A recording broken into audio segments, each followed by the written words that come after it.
ఈ రోజుల్లో డబ్బు సంపాదించేవాడి కంటే కూడా డబ్బును ఎక్కువగా ఖర్చు పెడుతూ హంగామాలకు పోయిన వాళ్ళకే ఎక్కువ విలువిస్తున్నారు. వాళ్ళ వెనకాల ఎన్ని అప్పులున్నాయి, ఎన్ని చేస్తున్నారు, ఎన్ని చేస్తే వీళ్ళు ఇవన్నీ కొంటున్నారు అనేది ఎవ్వరికీ పట్టట్లేదు. సంపాదించి ఖర్చు పెట్టని వాళ్ళు కూడా చాలా మందున్నారు. హంగామాలకు పోని వాళ్ళు కూడా చాలా మందున్నారు. ఎందుకు ఈ మాట అంటున్నాను అంటే, మేము డబ్బు సంపాదిస్తాము. మా ఖర్చులకి సరిపడా మేము సంపాదిస్తాము. కాకపోతే మేము ఖర్చు పెట్టేది మాత్రం చాలా పొదుపుగా ఖర్చు పెడతాం. కాకపోతే దాన్ని చాలామంది పిసినారితనం, అస్సలు డబ్బులు ఖర్చు పెట్టరు వీళ్ళు. మేము తిండికి ఖర్చు పెడతాం. మాకు ఖర్చు పెట్టాలి అనిపించిన చోటల్లా మేము ఖర్చు పెడతాం.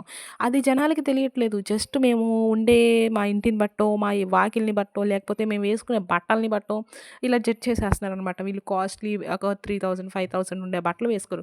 నిజానికి నేను ఒక మాట అడుగుతాను. 3000, 5000 పెట్టే బట్టలు కొనాలా అండి? కనీసం రూ. 1000 లోపు బట్టలు కొనకూడదా? అవసలు బట్టలే కావా? ఈ వీడియో చూస్తున్న వాళ్ళు కూడా మీకేమనిపించిందో కామెంట్ చేయండి. నేను చెప్పింది కరెక్టో కాదో కూడా కామెంట్ చేయండి. ఇన్ కేస్ మార్చుకోవాలి అని నాకు అనిపిస్తే మీ కామెంట్స్ ద్వారా నేనే మార్చుకుంటాను.